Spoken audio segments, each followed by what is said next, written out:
Our host today, the governor of the great country of Homabay, all governors who are here, all honorable members of parliament, distinguished guests, now wana Homabay, hamjambo. Hamjambo. Osaure. Asante sana. I usually call my brother there Mwana wa Ana.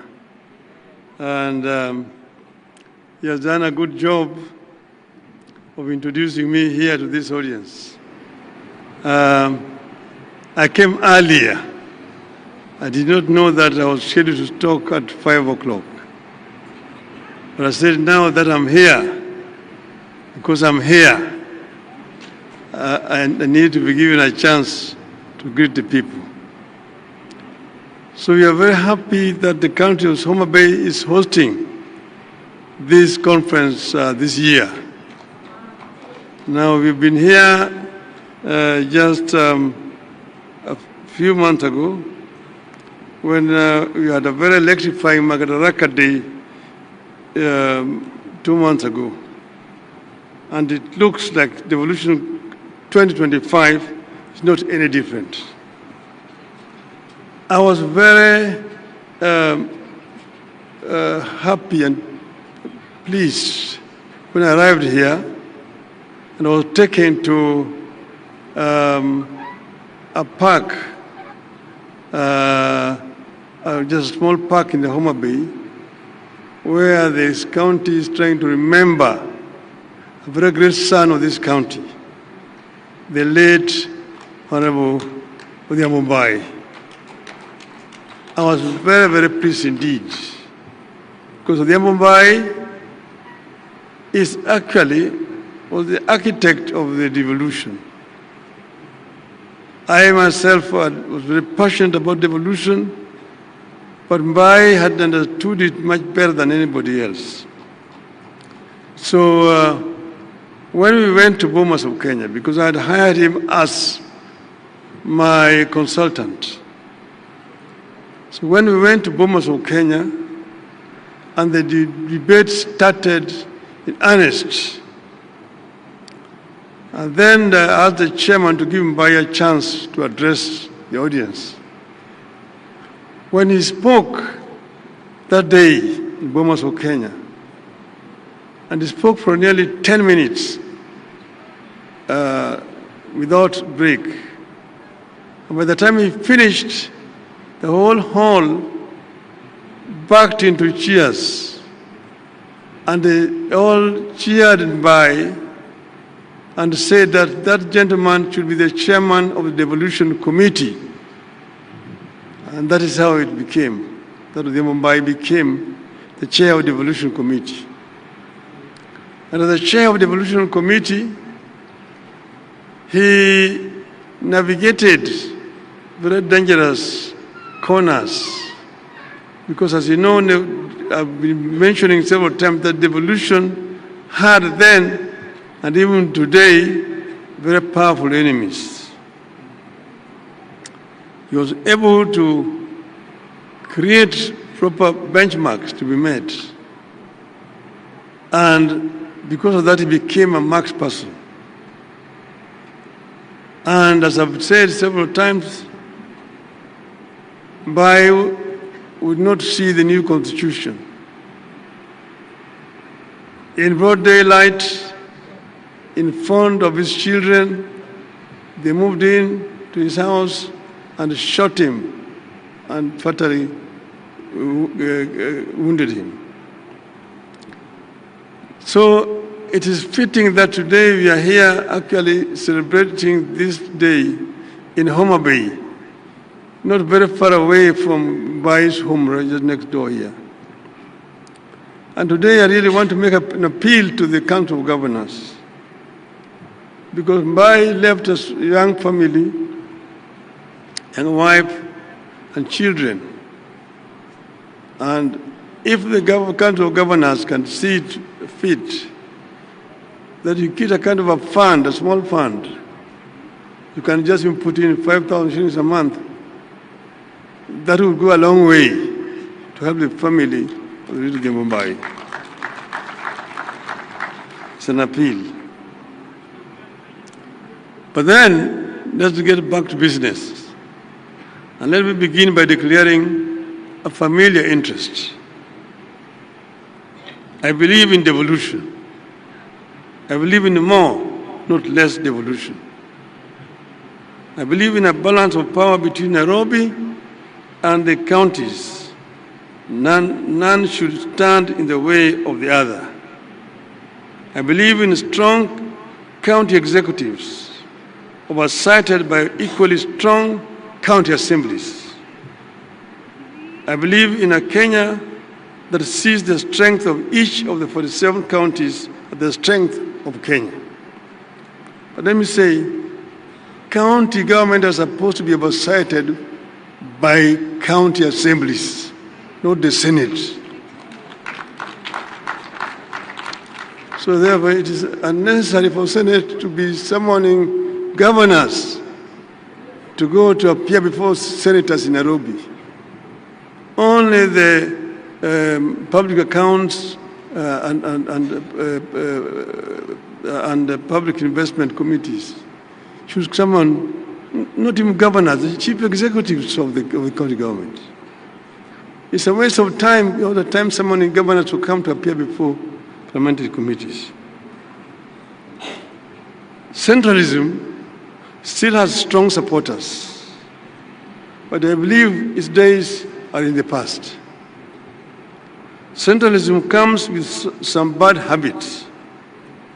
It thrives on keeping the whole country waiting for Nairobi to make decisions on very local issues that Nairobi knows little or nothing about. Devolution beats centralism at allowing local people to make decisions on local issues. Decisions affecting only Homabay should be taken in Homabay or any other country for that matter. Only decisions affecting the whole country should be taken by the national executive in Nairobi. I believe local policymakers bring more insight to local issues, are more likely to be more accountable, transparent, traceable, and named and shamed. But people are now looking for more than proximity. They are looking for performance, productivity, and partnership at every level of leadership. People want counties that are economic powerhouses, not mere administrative units. And you know, we're here because of historical circumstances. We had bigger units, you had regions which had what you call economics of scale. But enemies of devolution undermined that arrangement. Our focus must now be on leveraging devolution to achieve increased productivity and delivery of efficient and quality of services. Devolution for the people, for prosperity.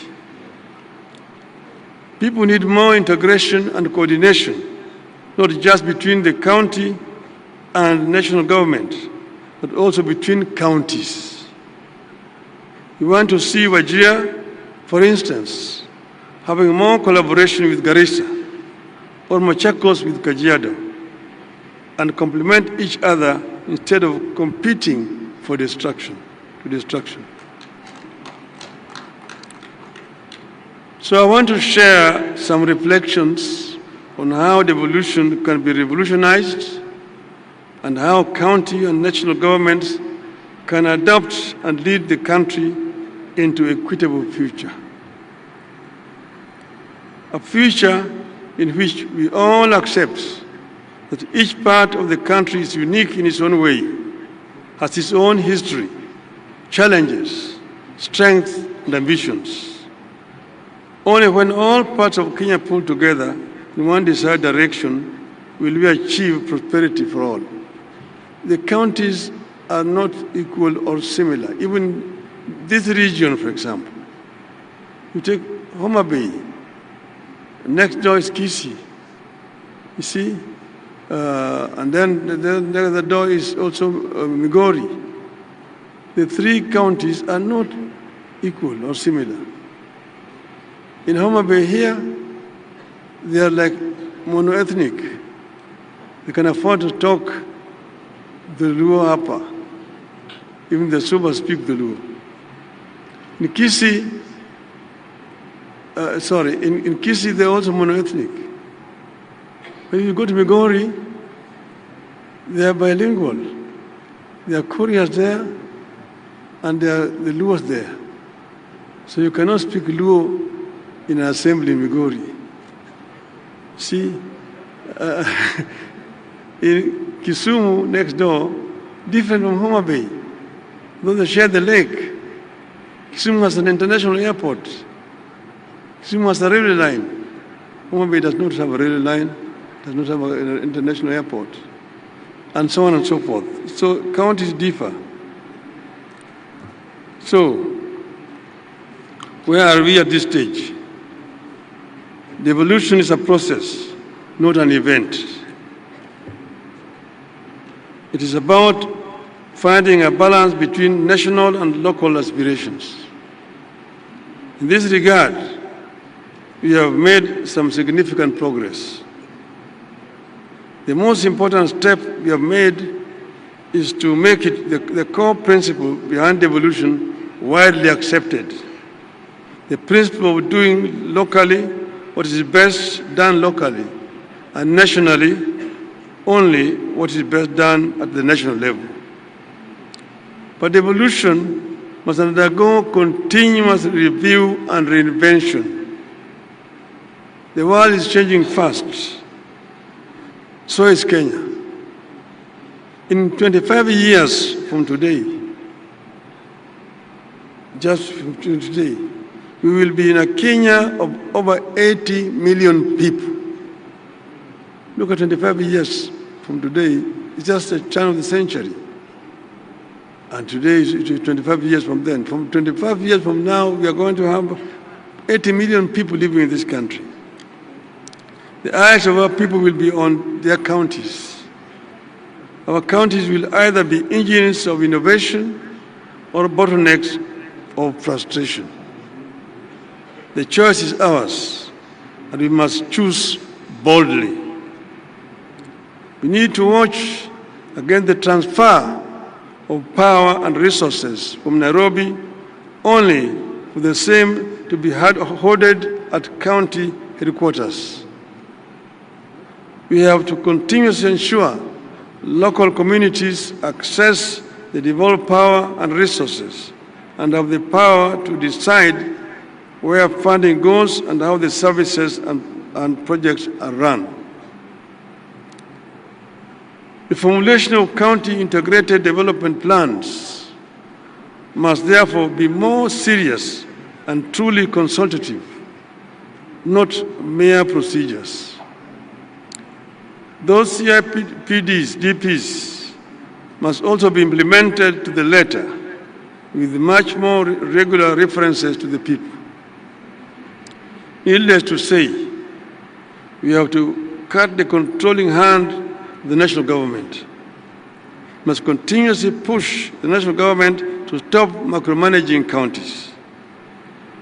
We must constantly fight off the national government's instinct to hold power and resources. But let me be clear. References to national government's bad tendencies is not a call for a war between the two levels of government. In all devolved systems, getting money and power from either level is always a struggle. You have to treat the contest as an integral part of the strengthening of devolution and the reason for the two governments to build good faith. In fact, even as that task continues, I want to propose that there be some incentives arrangements between the national government and the counties, through which the national government will reward those counties that deliver the best services in areas like poverty reduction, youth unemployment, and environmental conservation. We need to come up with more transparent and independent performance reporting at the counties that gives the public more access to data that it can use to evaluate the performance of their county against others. That data will enable citizens to know, for instance, where it is easier to start a business, access healthcare, do farming, move goods to markets, etc., enabling our citizens to make informed choices in their socio-economic activities. We need a digital devolution in counties. County services, from business permits to healthcare appointments, must be accessible online, in real time, and in local languages. This should go a long way in fighting the scourge of corruption that is taking very deep roots in counties. Our counties must move from being consumers of transfers to producers of wealth through county-led industrial parks, energy autonomy through solar, wind, and small-scale hydro projects, and smart agriculture hubs, among other areas powered by technology. Our Constitution clearly stipulates that the two levels of government depend on each other. That cooperation should help us to do away with, not enhance, duplication that results in wastage of time, efforts, and money. Even as county and national governments cooperate, there must be more clarity on roles and responsibilities. Some confusion is beginning to creep in, and accountability risks being lost in the process. We must continue demanding that counties be granted full control over all evolved functions. But we must also demand to see what difference the counties are making in increased devolved resources and functions. At the same time, we need to bring more areas into the devolution fold. Our constitution making was characterized by negotiations and give and take. To avoid a war, for example, with NAT, we only devolve early child development aspect of education. Because NAT had threatened us that if we devolve education, they are going to mobilize teachers to oppose the new constitution. And that's why education was not fully devolved. We must now break the cycle of managing our schools from far away in Nairobi. The time has come for Kenya to devolve education up to secondary school. It makes no sense to see a Minister of Education going to Marsabit, to Garissa, inspecting primary school structures or construction. It's a shame, because that is the work that should be done by the governor of the counties there. The time has come to devolve education. In the interest of efficiency and better service delivery, all money is currently managed by the NGCDF and NGAAF should be surrendered to counties. When CDF was formulated and promulgated, the people of Kenya were seeking an equitable distribution of natural resources which had been denied through an imperial presidency. Most of the work here was basically left to Harambes. He wanted to build tuition build block, Harambee, dispensary, Harambee, and so on. Since that time, everything in the system of governance has changed. We removed the patronage system in allocation of natural resources. We adopted devolution. We established a constitutional commission to allocate revenue between the national and county governments.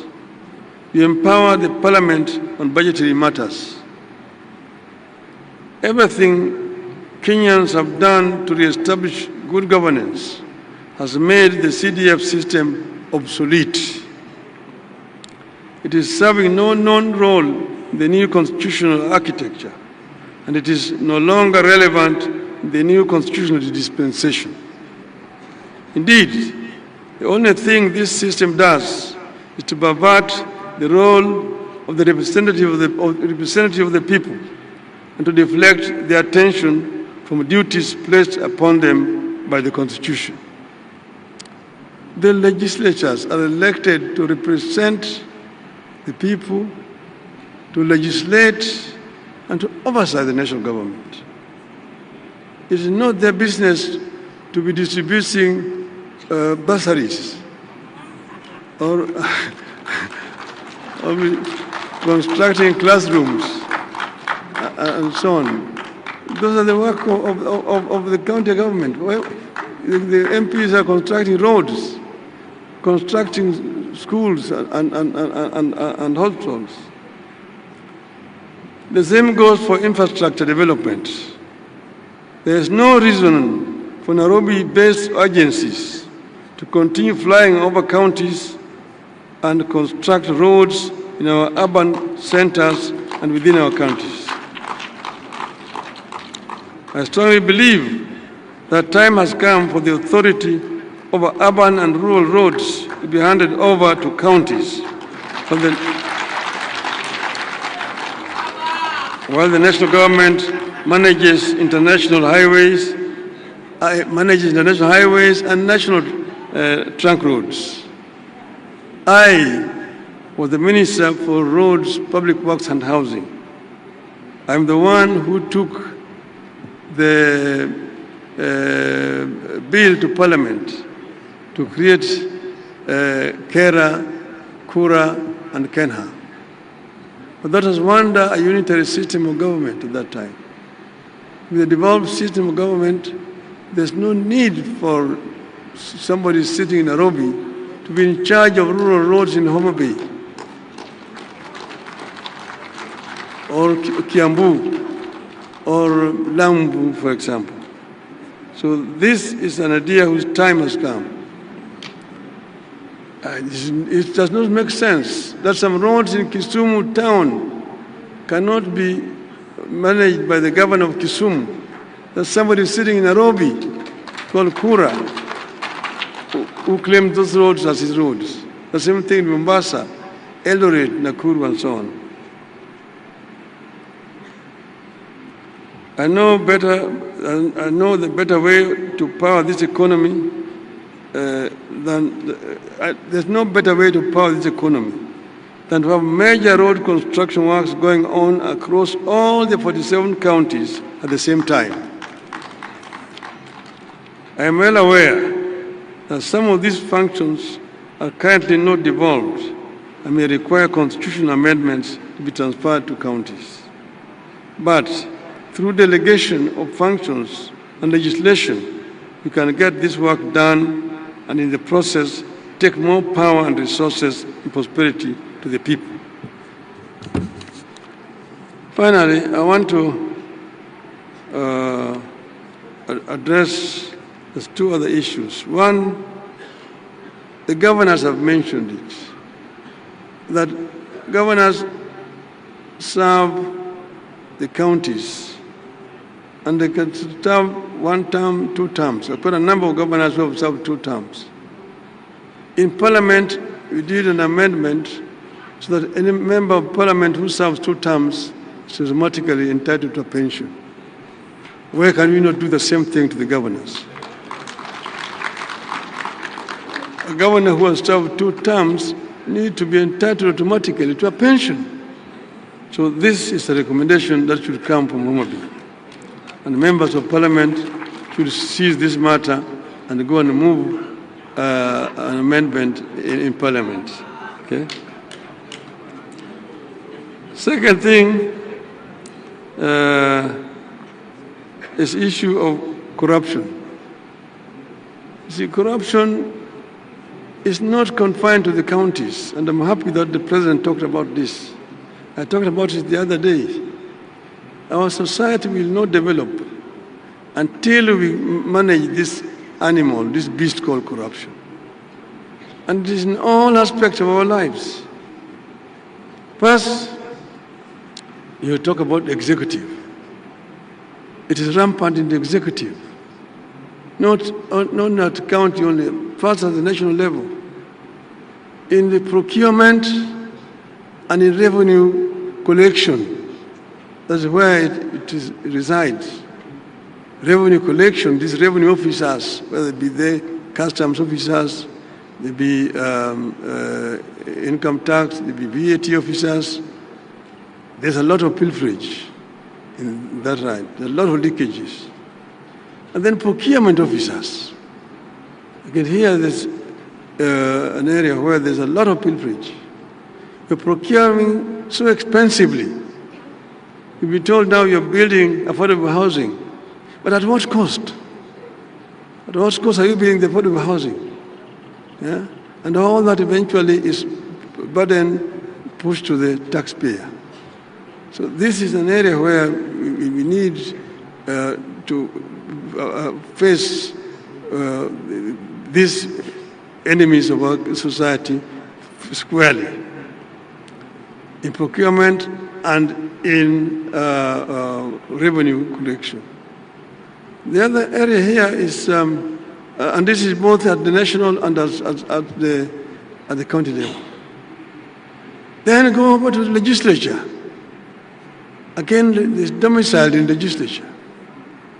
A lot of money was being wasted by people who should be working productively, being summoned to appear before parliamentary committees.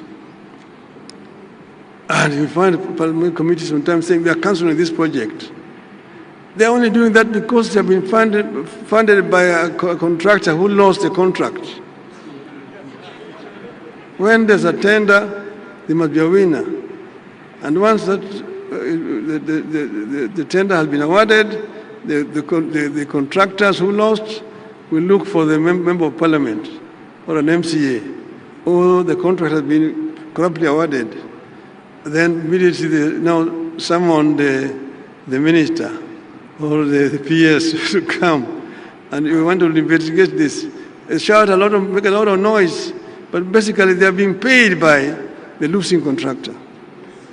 As they've been doing this, you find the contract has been properly awarded, is suspended, is cancelled, and you know the financial year is very short.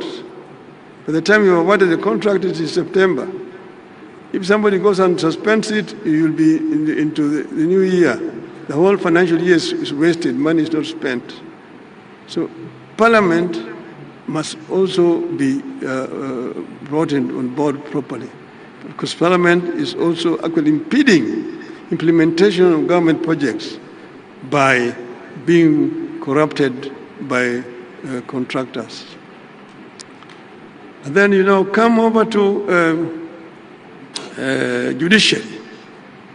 Judiciary is also not blameless. When some people tell you that rather than wasting my money in hiring a lawyer, I'd rather bribe a judge, and I will get whatever I want. A criminal, somebody that committed a crime, when he's supposed to be arrested, rushes to court, and when they go to court there, gets an order to stop him from being arrested. So the judiciary is a major impediment also. So the corruption resides also in the judiciary. And you come down to the private sector. The private sector is also not blameless. The private sector is aware that there's competition for contracts, and they're the ones who now go and bribe the executive. They also bribe the legislature and so on. So there's always a giver and a taker in a corrupt deal. So the private sector is also not blameless.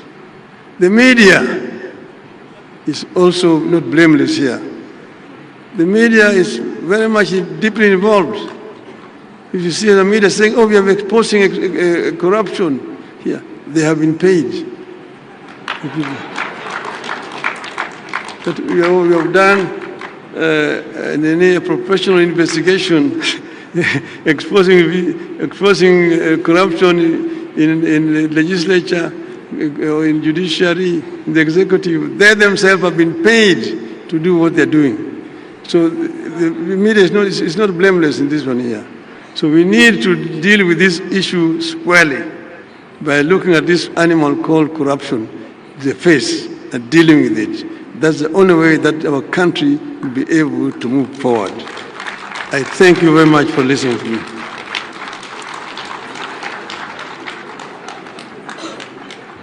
Thank you very much.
Thank you.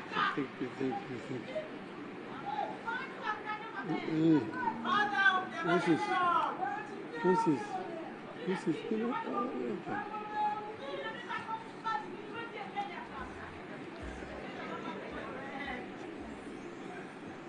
Asante. Thank you very much.